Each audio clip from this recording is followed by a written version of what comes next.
म्हणून तुकोबरायांनी करुणा भाकली, संतांनी आम्हाला जाग करण्याचं काम केलं. काय सांगू आता संतांचे उपकार, मज निरंतर जागविती. आणि या काकड्याच्या माध्यमातनं देवाला तर उठवलंच, पण अंतरंगात असलेला परमतत्व त्याची ओळख व्हावी याकरता ही एकादशी जाग होणं. वैदिक संस्कृती, आमची हिंदू धर्म संस्कृती खरं तर इतकी सुंदर आहे, इतकी प्रभावी आहे की ती झोपलेल्याला जाग करतेच, उठलेल्याला धावायला लावते. आणि सध्या अशी परिस्थिती आहे की मन, मेंदू आणि मनगट सगळंच मरगळलेल्या अवस्थेमध्ये आहे. धर्माची अवस्था बिकट होऊन बसली आहे. म्हणून मग विधिनिषेधात्मक अवस्था सांगणारी व्यवस्था पूर्वसुरींना आमच्या समोर आणावी लागली आणि त्यालाच आम्ही धर्म असं नाव दिलंय. पण या धर्माच्या बद्दल बोलताना बऱ्याच वेळा आपल्याला असं वाटतं धर्म म्हणजे काहीतरी अवघड, काहीतरी वेगळं. धर्म म्हटलं की अनेकांच्या डोक्यामध्ये काहीतरी वेगळाच विचार येतो. धर्म ही अफूची गोळी आहे असं म्हणणारा कार्ल मार्क्स इथे येऊन गेला होता. मला असं वाटतं अफू खाऊन केलेलं विधान होतं की काय ते. पण ज्ञानोबांनी या श्रुतीशास्त्राला माऊली असं संबोधन दिलंय. पै अहितापासून सोडविती, हित देऊनी वाढविती. नाही गा श्रुती परवती माऊली जगा. आई लेकरू चुकलं तर त्याला 2 रट्टे घालते, पण तीच आई, तेच लेकरू जर आजारी पडलं तर त्याच्या उशा पायथ्याशी बसते की नाही. धर्म आमचा आईसारखा आहे. त्यामुळे आईच्या कळवळ्यांनी या धर्मशास्त्रांनी आम्हाला काही विधिनिषेधात्मक अवस्था व्यवस्था दिल्या. काय करावं आणि काय करू नये, डूज आणि डोंट्स. काय करावं जीवन जगत असताना, मानवी जीवनाची कृतार्थता कशामधून होऊ शकते, जीवन परिपूर्ण दिशेला कसं जाऊ शकतं, याचे नियम आणि याचे मार्ग सोपे करून संतांनी सांगितले. तेणेची पंथे चालो जाता, न पडेची गुंता कोठे काही. सगळे गुंत्यात फसलोय आम्ही आणि या गुंत्यातून बाहेर पडायचं असेल, सगळ्या प्रश्नांची उत्तर मिळवायची असेल तर संतांनी घालून दिलेला मार्ग, त्या मार्गावरून चालायचं. आणि मग काय करायचं, माणूस जन्म मिळाला. समर्थ रामदास स्वामी दासबोधात म्हणतात, पशुदेही नाही गती, ऐसे सर्वत्र सांगती. या नरदेहीच प्राप्ती परलोकाची. एकनाथी भागवत संत श्रेष्ठ एकनाथ महाराज, या नरदेहा माझी पहा हो, अति दुर्लभ मनुष्य देहो. सकल देहा माझी पहा हो, अति दुर्लभ मनुष्य देहो. त्याची या प्राप्तीचा संभव, तो अभिप्रावो अति दुर्लभ. या नरदेहेचे ज्ञाने सच्चिदानंद पदवी घेणे, एवढा अधिकार नारायणे कृपावलोकने दिधला.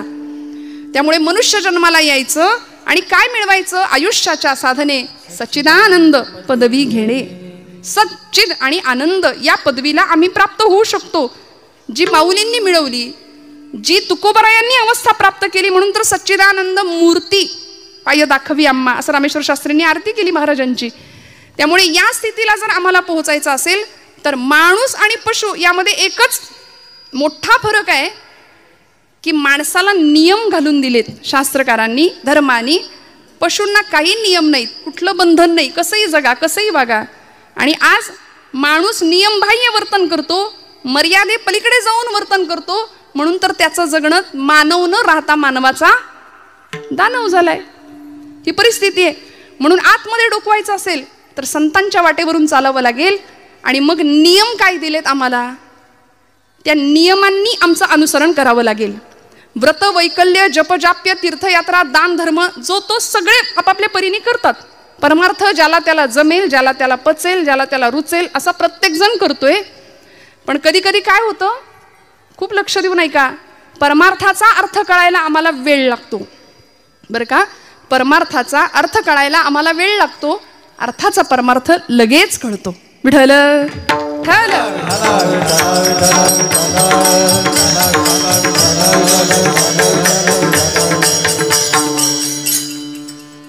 आहे की नाही, अर्थाचा परमार्थ बरोबर कळतो म्हटलं. अर्थ आता लक्षात आलं ना. हा, परमार्थाचा अर्थ कळत नाही म्हणून गोंदवलेकर महाराज आमचे फार सुंदर सांगतात की प्रपंच आम्ही आवडीने करतो आणि परमार्थ सवडीने करतो. वास्तविक झालं पाहिजे उलट, प्रपंच सवडीचा आणि परमार्थ आमच्या आवडीचा असला पाहिजे. त्यामुळे मग पांडुरंग परमात्म्याशी संलग्नता एकरूपत्व जे संतांनी प्राप्त केलं, 28 युगांपासनं पांडुरंग परमात्मा तिष्ठत उभा आहे. आणि आजच्या दिवशीचं महात्म्यच असं आहे की या एकादशीला आणि आषाढीला भगवंत सांगतात, आषाढी कार्तिकी विसरू नका मज, आषाढी कार्तिकी विसरू नका मज, आषाढी कार्तिकी विसरू नका मज, आषाढी कार्तिकी विसरू नका मज. सांगत असे गुजा पांडुरंग, सांगत असे गुजा पांडुरंग, आषाढी कार्तिकी विसरू नका मज, आषाढी कार्तिकी विसरू नका मज. गुजा पांडुरंगा, सांगत असे गुजा पांडुरंग, आषाढी कार्तिकी विसरू नका मज, आषाढी कार्तिकी विसरू नका मज. सांगत असे गुज पांडुरंग. आषाढीची वारी आणि कार्तिकीची वारी का महत्वाची? आपल्याला वाटतं म्हणून नाही जायचं, संतांनी सांगितलंय म्हणून जायचंच. पण खरं सांगू, हे कोण म्हणतंय? पांडुरंग परमात्मा गुज सांगतो. कुणाला? नामदेव महाराजांना. आषाढी कार्तिकी विसरू नका मज, सांगत असे गुज पांडुरंग. गुज म्हणजे काय हो? गुज गोष्टी. सोपं सांगू, आपल्याला सगळ्यांना कळेल. मराठी भाषा आपल्याला फार आवडते ना. आपल्या मराठीत सिक्रेट. देवाचं सिक्रेट काय माहितीये का? देव कुणाला सांगतो? आता संतांनी आपल्या गुजगोष्टी कुणाजवळ केल्या? देवाजवळ केल्या. देवानी आपल्या गुजगोष्टी खास असलेल्या, सखा मानलेल्या आपल्या संतांजवळ केल्या. आम्ही प्रापंचिक माणसं आपल्या गुजगोष्टी आपल्या आपल्यातच करतो. काय कसं काय चाललंय, बरं आहे का? आपल्या गप्पा सुद्धा यंदा पावसाळा कसा, हिवाळा कसा, उन्हाळा कसा, याच्यातच आम्ही रमलो. म्हणून तर ती नाती गोती ती गोत्यात आणतात. ती नाती आम्ही गमतीने म्हणतो, नात्यातली माणसं नात्यातली असतात. मग बोलायचं कुणाशी हो? गंमत सांगू, लोकांतात असताना देवाचं बोलायचं, बरं का? लोकांतात असताना देवाचं बोलायचं आणि एकांतात असताना देवाशी बोलायचं, आहे की नाही? बाकी सगळ्या गोष्टी बाजूला ठेवूया. भगवंत स्वतः नामदेव महाराजांना सांगतात, आषाढी कार्तिकी विसरू नका मज नामया. भगवंत त्यांची व्यथा व्यक्त करतात. थोर प्रेमाचा भुकेला हाचे दुष्काळ तयाला. म्हणले माझ्याकडे येणारे सगळे व्यापारी आहेत मेले. काहीतरी पाहिजे, हा देवा आमचं हे कर ते कर, आम्हाला हे दे ते दे, मग तुझं फलान करीन, अमुक करीन, तमुक करीन, सगळे व्यापारी. पण प्रेम भावनेनी माझ्याकडे येणारी माणसं खूप कमी आहे. तीही त्रिभुवनी नाही मज कोणी, हे भगवंत स्वतः सांगतात. सांगे चक्रपाणी नामयासी. भगवंत स्वतः नामदेव महाराजांना सांगतात. म्हणून तर सखा होता भगवंतांचा नामदेव महाराज. म्हणजे प्रेम भंडारी होते. प्रेमाच्या गोष्टी भगवंत नामदेवांशीच करायचे. नामयाचे प्रेम केशवची जाणे, केशवासी राहणे नामया पाशी. असं दोघांचं सुंदर नातं होतं. म्हणून भगवंत सांगतात, कुणालाही नाही, नामदेव महाराजांना सांगतात की मला विसरू नका. एकादशी का करायची? उपवास आपण शब्द वापरतो, आपण म्हणतो उपास. खरं तर भगवंताच्या उप म्हणजे जवळ राहायला मिळणं आणि वास म्हणजे वस्ती करायला मिळणं, म्हणजे उपवास. आम्ही उपवासाला आपल्याकडे म्हणच आहे एकादशी आणि दुप्पट खाशी, नाही का? म्हणून तर उपवासाला आमच्या पुण्यामध्ये उपवासाचे 108 पदार्थ मिळतात. ते पुस्तक मिळतं रेसिपीचं. उपासाची कचोरी आहे, उपासाचा डोसा आहे, उपासाचा वडा आहे, उपासाची भजी आहे, उपासाचा अजून काय भाकरी आहे, ढोकळा आहे. बघा कशी उत्तर. म्हणजे हे सगळं झालंय आज, आहे की नाही? भरपूर ताट आमचं भरलेलं, कधी न भरलेलं असतं एवढं आजच्या दिवशी असतं. पुण्याजवळ कोडीत नावाचं गाव आहे. त्या गावचे महाराष्ट्राचे प्रसिद्ध साहित्यिक आचार्य अत्रे, प्रल्हाद केशव अत्रे, त्यांनी खूप सुंदर विडंबन केलं. ते म्हणाले, गुरुजी खूप सुंदर गातात बरं का. उपास मज लागला सखे ग बाई, उपास मज लागला. आहे ना सगळ्यांचा उपास? उपवास आहे ना? फराळ शब्दच असा आहे की म्हणताना तोंड गरगरीत होते आमचं. हंगामानुसार फळफळावळ असतेच. बरं, उपास म्हटलं की ते सगळं आम्हाला लागतं त्या दिवशी. म्हणजे भगर असू दे, साबुदाण्याची खिचडी असू दे, शेंगदाण्याची आमटी. हा प्रकार असा आहे की कितीही होता भगरीत तो खपतो. आणि इतकं सगळं म्हणजे किती वाट्या संपल्या त्याचं काही भान राहत नाही. सगळं कॉन्क्रीट जॅम होतं एकदम आजच्या दिवशी, होतं की नाही. आणि एवढं करून चेहरा असा असतो, उपास आहे काही गिळलंच नाही जणू. उपास मज लागला सखे ग बाई, उपास मज लागला. उकडले बटाटे 6 एकटीसाठी, मोजिल्या खारका 10. किस नुसता केला पहा सखे ग बाई, उपास मज लागला. उपास मज लागला सखे ग बाई, उपास मज लागला. दिवसभर सगळं झाल्यानंतर शेवटी हा उपास मज भोवला. जीव कासा विष झाला, नाहीच जमलं शेवटी. आणि मग दही भात मधुर चोपला सखे ग बाई, उपास मज लागला. त्यामुळे असा उपास काहीच कामाचा नाही. भगवंत हट्ट नाही करत हे सगळं माझ्यासाठी करा म्हणून. अहो, ज्या संसारामध्ये आम्ही स्वतः बांधले गेलोय तिथे भगवंत आम्हाला आठवत नाही. देवानी नाही आम्हाला बांधलं, सद्गुरूंनी नाही आम्हाला बांधलं, आम्ही स्वतःला बांधून घेतलं. सद्गुरू आणि भगवंत आम्हाला सोडवायला आलेत खरं तर. त्यामुळे इथे येऊन भक्तीच्या प्रांतामध्ये भगवंत बाजूला राहतो. प्रपंचामध्ये भगवंत कधी येतच नाही आमच्या. अत्यंत आवडीने प्रपंच करतो. आणि मग असं करता जे काही मागणी याचना आम्ही करतो ना, ती फक्त प्रपंचिकच असते आमची. काय मागायचं? नामदेव महाराज इतकं आगळं वेगळं सुंदर विलक्षण मागणं मागतात. प्रश्न असा आहे, 2 प्रश्नांची उकल करून मी पुढे जाणार. संतश्रेष्ठ नामदेव महाराजांनी भगवंताकडे मागणं मागितलं. नामदेवांनीच काय, अनेक संतांनी मागितलं. तुकोबांनी मागितलं, ज्ञानोबरायांनी मागितलं.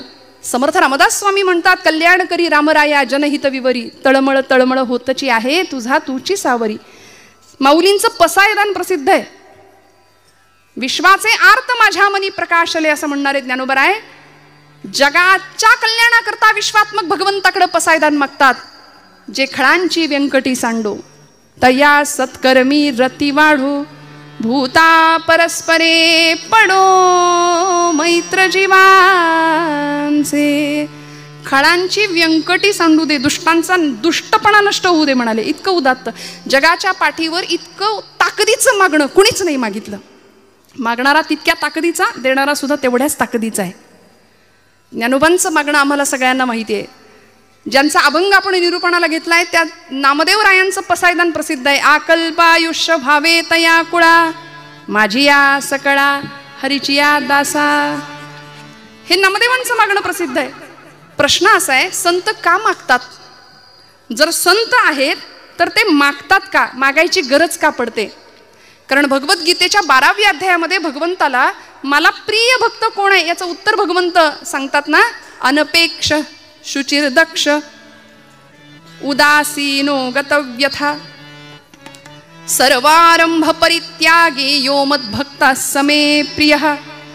अनपेक्ष, ज्याची कुठलीच अपेक्षा नाही. आणि भक्तीचं सगळ्यात मोठं लक्षण आहे निष्काम, काहीच नको. सध्या मिशनपेक्षा कमिशनला जास्त महत्व आहे. निष्कामता भक्तीमध्ये नाही ना. त्यामुळे अशी निष्कामता ज्याच्याकडे आहे तो भक्त मला प्रिय आहे असं जर भगवंत म्हणतात तर संतांनी का मागितलं? त्याचं कारण मला असं पहिलं वाटतं की देवच मागे लागला माग माग म्हणून. अहो, देवच मागे लागले, काहीतरी मागा काहीतरी मागा. भानुदासांच्या मागे भगवंत लागले होते, महाराज काहीतरी मागा. पण भक्तीतलं सामर्थ्य भानुदास महाराजांचं असं होतं, ज्याला आपण ॲटिट्यूड म्हणूया नाही का, असं सुंदर कॉन्फिडन्स होता. म्हणाले, देवा मला काहीच नको, तुलाच काही हवं असलं तर तू माझ्याकडे घे मागून. तुला काही हवं असेल तर मागून घे. आणि भगवंत तिथे याचकाच्या भूमिकेमध्ये राहतात आणि आपल्या भक्ताला म्हणतात की मला तुमच्या कुळात अवतार घ्यायला, जन्म घ्यायला परवानगी द्या. मग भानुदासाचे कुळी महाविष्णूचा अवतार एकनाथ बाबा जन्म घेतात त्या कुळामध्ये. त्यामुळे कायिक नियम, वाचिक नियम आणि मानसिक नियम सांगत असताना संतश्रेष्ठ श्री नामदेवराय महाराज, पांडुरंग परमात्मा ज्यावेळी विचारतो नामदेवा काहीतरी मागा काहीतरी मागा, नामदेव महाराज पहिला नियम सांगतात भगवंतांना अभंगाच्या प्रथम चरणात. देह जावो अथवरा हो, देह जावो अथवरा हो, देह जावो अथवरा हो, देह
दृढ भाव चरण सोडी सर्वथा चरण सोडी सर्वथा चरण सोडी सर्वथा चरण सोडी सर्वथा.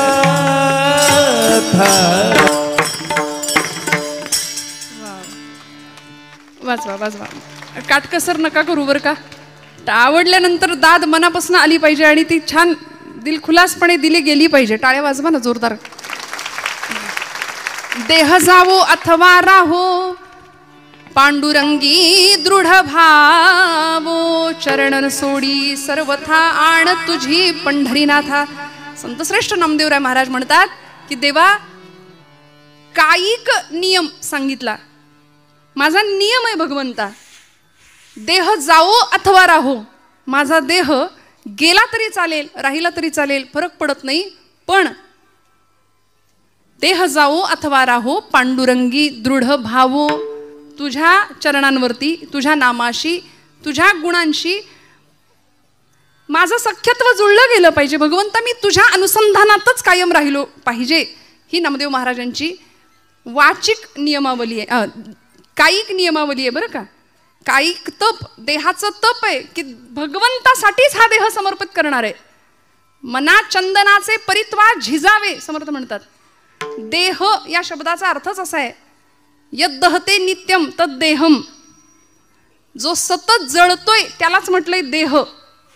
नामदेव महाराजांना माहिती आहे हा देह जाणार आहे, देह जाईल जाईल त्यासी काळोबा खाईल. देह हे काळाचे धन कुबेराचे, तेथे मनुष्याचे काही आहे, संपणार आहे. नामदेव महाराज म्हणतात देह संपला तरी चालेल, राहिला तरी चालेल, पण तुझ्याशी अनुसंधान आमचं असलं पाहिजे. देह जावो अथवा राहो पांडुरंगी दृढ भावो, तो भाव आमचा तुझ्या चरणांजवळ दृढ असला पाहिजे. आणि असा देह यद्दहते नित्यम तद्देहम. तुम्ही म्हणाल कुठे काय जळतंय, देह जळतो म्हटलं ना मी आत्ता. तुम्ही म्हणाल कुठे काय जळतंय, आता अजून थंडी म्हणावी अशी नाही सुरू झाली, पण आता हिवाळ्याचे दिवस सुरू होतील आणि काय जळतंय सांगताय. खरं आहे ना, जळतं बरं का. रोज आपण भोजनाला बसल्यानंतर भूक लागते, आतमध्ये अग्नी आहे प्रत्येकाच्या, तो अग्नी पेटलेला आहे, प्रज्वलित आहे, म्हणून आम्ही इथं बसलोय, चालतोय, उठतोय, फिरतोय. तो अग्नी एकदा विझला की लोक म्हणतात उचला, आहे की नाही. आज समाजामध्ये अशी मंडळी आहेत की देव आहे की नाही याच्यातच अडकलेली आहेत. अजून देव आहे की नाही यात चर्चा फिरतायत, पण देव आहे की नाही याच्यावर विचार करणाऱ्यांना बाबा महाराज सातारकर फार सुंदर सांगायचे. ते म्हणायचे तुम्ही देवाला माना किंवा मानू नका, पण त्यांनी तुम्हाला मानले एवढं लक्षात ठेवा. आणि ज्या दिवशी तो आपल्याला मानणार नाही त्या दिवशी आपल्या घरासमोर सुद्धा गर्दी जमेल. विठ्ठल विठ्ठल विठ्ठल.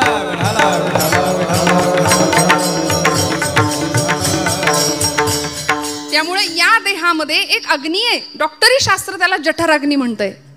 भगवंत म्हणतात अहम वैश्वानरो भूत्वाम प्राणिनां देहमाश्रिताः. तो वैश्वानर अग्नी आहे. त्या अग्नीला आम्ही अन्नाची आहुती देतो. देहाचं भोजन काय आहे? अन्न हे देहाचं भोजन आहे, पण आत्म्याचं भोजन हे भजन आहे बरं का. भजन हे आत्म्याचं भोजन आहे. त्यामुळे देहाला आहुती आहे अन्नाची, मनाचं काय, आत्म्याचं काय, त्याला भजनाशिवाय पर्याय नाही. मग या देहाला अन्नाची आहुती आम्ही घालतो कुठपर्यंत? आतला अग्नी प्रज्वलित आहे तोपर्यंत. एकदा आतला अग्नी विझला की मग बाहेरचा अग्नी असतो. त्यामुळं बाहेरून पेटवण्याआधी, प्रज्वलित अग्नी करण्याआधी संत म्हणतात आतला अग्नी प्रज्वलित करूया. कुठला अग्नी? देहबुद्धीचा अग्नी. मी म्हणजेच देह आहे, ही जी धारणा आम्ही केली आहे ना आमच्या बुद्धीनी, तो मी म्हणजे देह नाही आहे. या देहामध्ये असणारा मी कुणीतरी वेगळा आहे याची जाणीव करून घेणं आणि भगवंताशी तादात्म्य पावणं. तुकोबराय म्हणतात देह नवे मी हे सरे, उरला उरे विठ्ठल.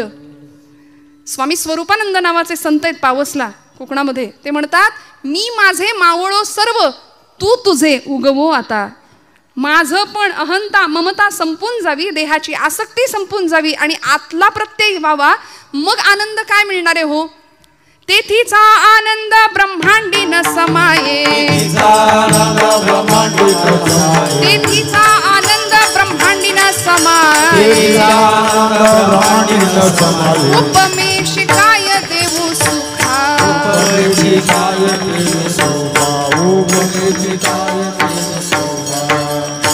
अंतरीची ज्योती प्रकाशली दीप्ती मुळीची जी होती आच्छादिली. आतली ज्योत प्रज्वलित होणं आणि एकदा का ती ज्योत प्रज्वलित झाली की मग सोहिरोबानाथ म्हणतात तेथे कैची दिवस राती तयाविण नेत्रपाती हलवू नको रे. आणि अशा अवस्थेमध्ये तो प्रकाश आत्मचैतन्याचा जागृत व्हावा, मग देह गेला तरी हरकत नाही. आणि खरंय झिजणं फार महत्वाचं आहे हो. शीर्यते यत शरीरम म्हटलंय, जे सतत झिजतंय त्यालाच तर शरीर म्हटलंय. 25व्या वर्षी जी देहाची अवस्था आहे ती 75व्या वर्षी नाही. नामदेव महाराज म्हणतात मी देहाची नश्वरता मानतो, मला माहिती आहे देवा देह गेला तरी चालेल, पण तुझा अनुसंधान सुटता कामा नये. पांडुरंगी दृढ भावो. काय अवस्था होती. आजचा जन्मदिवस आहे नामदेव महाराजांचा. भगवंतावर नितांत प्रेम करावं, भगवंताशी बोलावं, खेळावं, नवे वेळ आली तर भांडावं सुद्धा भगवंतासोबत. जन्म झाला पंढरपुरामध्ये, गुणाई मातेला दृष्टांत झाला पांडुरंग परमात्म्याचा की माझ्या पंढरपुरामध्ये येऊन राहा. आणि मग गुणाई मातेनी हट्ट करावा की मला पंढरपूरला जायचंय. पंढरपूरला ही सगळी मंडळी येतात. पंढरपुरामध्ये आल्यानंतर कार्तिक शुद्ध एकादशीचा म्हणजे आजचा दिवस संतश्रेष्ठ नामदेव महाराजांचा जन्म भगवंताच्या नामासाठी हा अवतार होता. नामाचाच प्रचार प्रसार पुढच्या काळामध्ये केला म्हणून नाव सुद्धा ठेवलं नामदेव. असा भक्तीचा पताका भक्तीची हातामध्ये घेतली, जिला एक टोक होतं नामाचं, एक टोक होतं ज्ञानाचं आणि दांडा होता तो भक्तीचा. म्हणून धर्माची पताका असते बरं का, झेंडा पक्षाचा असतो. त्यामुळं धर्म पताका संतांनी हातामध्ये घ्यावी आणि अवघं भारत भ्रमण करावं. नामदेव महाराजांचं इतकं विलक्षण कार्य आहे. आजच्या दिवशी त्यांचं स्मरण नाही केलं, खरं तर त्यांचा अभंगही त्याच कारणासाठी घेतलाय तर आपली मोठी चूक ठरेल. 5 वर्षाचे होते नामदेव महाराज, फक्त अलौकिक सिद्धी 5व्या वर्षी. आणि नामदेव गाथा म्हणजे स्वतःच जणू काही आत्मचरित्र लिहावं नामदेव महाराजांनी, की ज्या पद्धतीने अनुभव व्यक्त करावे, कशा पद्धतीने भगवंत आपल्याशी बोलत होते, कशा पद्धतीने खेळत होते, कशा पद्धतीने मी भगवंताशी भांडत होतो. 5व्या वर्षी अलौकिक सिद्धी प्राप्त करावी. नामदेव महाराजांनी सकाळची वेळ दामाशेटी पहाटे उठलेत आणि नामदेव महाराजांना सांगतायत, उठवलं नामया आजचा नैवेद्य पांडुरंगाला तू अर्पण कर बरं, मी गावाला चाललोय, परगावी चाललोय. पूर्वीची मुलं आई वडिलांचं ऐकायची, आता असं सांगावं लागेल या गोष्टी. म्हणून मी हात जोडून जिथं जाते तिथे माता भगिनींना सांगते, आपल्या लेकरांना कीर्तनाला घेऊन या. काळाची खूप मोठी गरज आहे, ती खूप मोठी. आमच्या पोरांच्या आयुष्यात दुसरं काही नसतं. सकाळी टीव्ही, दुपारी टीव्ही, संध्याकाळी टीव्ही, रात्री टीव्ही, नाहीतर मग मोबाईल हातामध्ये आहे. या पलीकडे जाऊन जीवनाचं तत्वज्ञान संतचरित्रांच्या माध्यमातून कळायचं असेल तर या धर्ममंडपाखाली लेकरांना घेऊन आलंच पाहिजे, यावंच लागेल आपल्याला.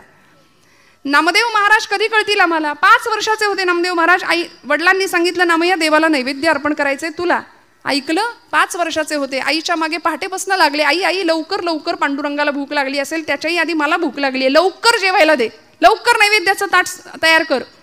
गुणाई मातेनी तयार केलं नैवेद्याचं सुंदर ताट आणि केळीच्या पानाने झाकून दुडू दुडू दुडू धावत राऊळामध्ये आलेत नामदेव महाराज. पांडुरंगाच्या समोर उभे राहिले, मंडल केलं, ताट ठेवलं, पाणी फिरवलं. करा सुरुवात म्हणले, आता करा सुरुवात देवा. तर एवढ्या अर्जवानी देव उठणार आहे का हो? देव जेवणार आहे का हो? इथं माणसातल्या माणसाशी आम्हाला नीट वागता येईना, बोलता येईना. पाषाणातला देव आमच्याकडून कधी उठणार? पण नामदेवांचा आर्जव काय होतं? देह जावो अथवा राहो, पांडुरंगी दृढ भावो. भगवंता पांडुरंगा, रोज माझे वडील येतात. किती वय आहे? 5 वर्षाचं वय आहे फक्त. आपल्या घरातलं आठवून बघा, 5 वर्षाचं लेकरू. 5व्या वर्षी नामदेव महाराज सांगतात, पांडुरंगा माझे वडील आज गावी गेलेत, रोज ते येतात आणि आज मी आलोय, म्हणून हे बघ बऱ्या बोलानं पटकन जेवण कर, उशीर झालाय, मी लवकर उठलोय तुला नैवेद्य द्यायचा म्हणून. जेव रे बाबा, उशीर करू नको. सगळे उपाय करून झाले तरी पांडुरंग हलेना, बोलेना, उठेना. आणि एक क्षण असा यावा, तितिक्षा काय असते, निष्ठा काय असते आणि दृढ भाव काय असतो. पांडुरंगी दृढ भावो. काय असतो? नामदेव महाराज म्हणतात, देवा जर आता जेवला नाहीस ना बऱ्या बोलानं तर इथं या पायरीवर डोकं आपटून जीव देईन म्हणाले. आणि धावले ना. पायरीवर डोकं आपटणार, लागलंच नाही डोक्याला. मऊसर हात डोक्याखाली लागला आणि गाभाऱ्यातनं आवाज आला, नामदेवा, दगडाचा देव कधी जेवतो का रे? नामदेव महाराज हुशार होते. नामदेव महाराज म्हणले, पांडुरंगा, दगडाचा देव कधी बोलतो का रे? बोललास? बोललास? चल चाटून पुसून स्वच्छ कर. सगळं ताट स्वच्छ करायला लावलं देवाला. आणि रिकामं ताट घेऊन नामदेव महाराज घरी येतात. गुणाई माता सांगते, नामया एवढा धीर नाही का रे धरवला कार्ट्या? सगळं संपवलंच नैवेद्याचं ताट. आई मला भूक लागली, लवकर जेवायला वाढ. गुणाई माता म्हणते, अरे जेवलास ना तिथे? नाही ग आई, ज्याच्यासाठी होतं तो जेवलाय. कोण? देव जेवला? हो आई, देव जेवला. नामदेवा, खोटं बोलायला लागलास का रे? अगं आई, नाही ग बाई, ज्याच्यासाठी होतं तो जेवला. कुणी बघितलं? अगं कुणी कशाला बघायला पाहिजे? या या डोळ्यांनी मी ग पाहिला, या या डोळ्यांनी मी ग पाहिला, देव जेवला ग, देव जेवला, देव जेवला ग, देव जेवला, देव देव जेवला ग, देव जेवला. या या डोळ्यांनी, या या डोळ्यांनी मी ग पाहिला, या या डोळ्यांनी मी ग पाहिला, देव जेवला ग, देव जेवला, देव जेवला ग, देव जेवला, देव जेवला ग, देव जेवला, देव जेवला ग, देव जेवला. आई देव जेवला. आणि 5व्या वर्षी भगवंतांनी यांच्याकडून जेवण करावं. आपल्याकडून जेवतात का? कधी कोणी जेवलंय बघा, आठवून बघा.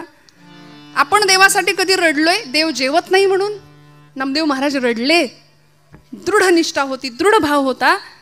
आपण मूल रडलं, जेवलं नाही तर रडू. एखाद्या दिवशी आपलं पोटचं पोर जेवलं नाही ना, महिला वर्ग, आपल्याला वाईट वाटतं का नाही? खरं सांगा. पण देवच जेवला नाही म्हणून आपण रडतोय का? नाही ना, नाही रडत आपण. देव जेवला म्हणून रडत नाही. नामदेव महाराज रडले देव जेवत नाही म्हणून. संत रडले भगवंतासाठी आणि अत्यंत आर्त स्वराने प्रार्थना करावी भगवंतांची. तेव्हा भगवंताला यावं लागायचं. पाषाणातलं चैतन्य जाग करण्याचं सामर्थ्य संतांकडे होतं. देह जावो अथवा राहो, पांडुरंगी दृढ भावो. श्रोते हो, पायरीवरच्या एका फुलानी भगवंतांच्या गळ्यातल्या हारातल्या एका फुलाला प्रश्न विचारला, का रे बाबा, अरे आपण एकाच माळ्याच्या मळ्यात उगवलो, एकाच झाडाला होतो, एकाच टोपलीतनं इथं आलो, पण तुझं भाग्य, तू देवाच्या गळ्यात आणि मी देवाच्या पायरीवर, सगळे तुडवून जातात मला. देवाच्या गळ्यातल्या त्या हारातल्या फुलांनी उत्तर दिलं, बाबा रे तुझं खरं आहे, मी देवाच्या गळ्यात आहे आणि तू पायरीवर पडलास, पण देवाच्या गळ्यात इथं विराजमान होण्याकरता माझं काळीज आरपार करायला लागलं रे. मला सगळी सुई माझ्या काळजातनं घालून घ्यावी लागली. महाराजांचा अभंग आहे, साहून या टाकी घाये, पाषाण देवची झाला पाहे. देह जावो अथवा राहो ही अवस्था असेल तर भगवंत आपलंसं करून घेतल्याशिवाय राहत नाही. आणि मग एकदा त्या चरणांची आसक्ती किंवा त्या चरणांचा आनंद मिळाला तर परिणाम काय होतो? नामदेव महाराज अभंगाच्या दुसऱ्या चरणात सांगतात,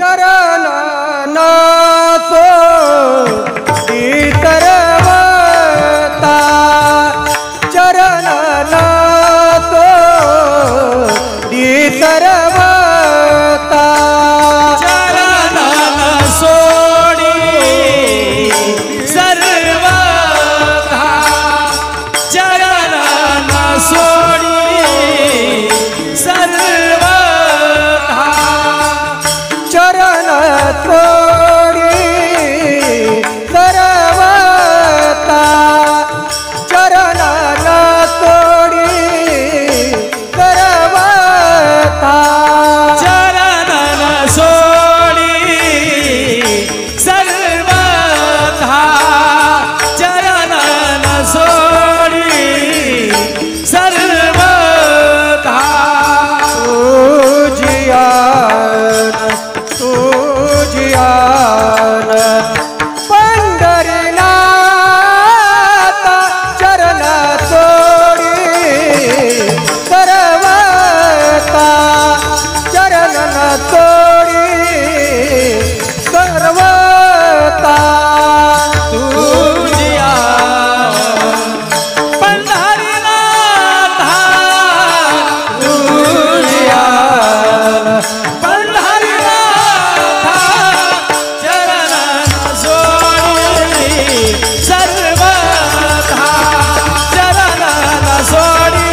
न सोडी सर्वथा तुझी आण पंढरीनाथा. शपथ घेतली देवाचीच.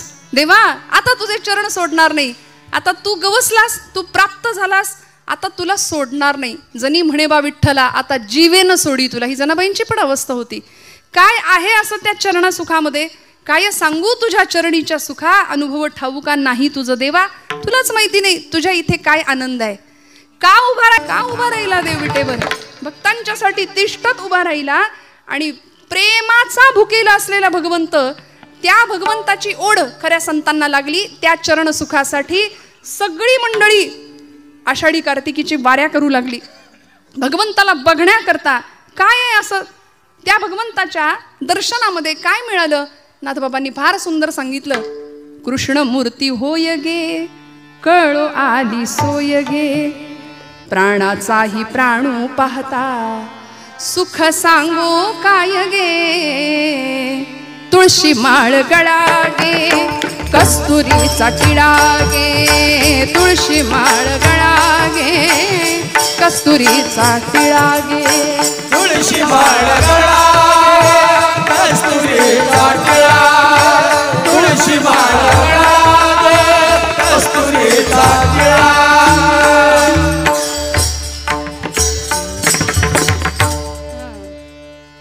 तुळशी हार गळा गे, कस्तुरीचा टिळा गे, भक्त कृपेची माय गे, ओळखिली विठाई गे, एका जनार्दनी विटे जोडी आले पाय गे. चरण न सोडी सर्वथा. नाथांनी काय केलं? एका जनार्दनी विटे जोडी आले पाय गे, तुळशी माळ गळा गे, कस्तुरीचा टिळा गे.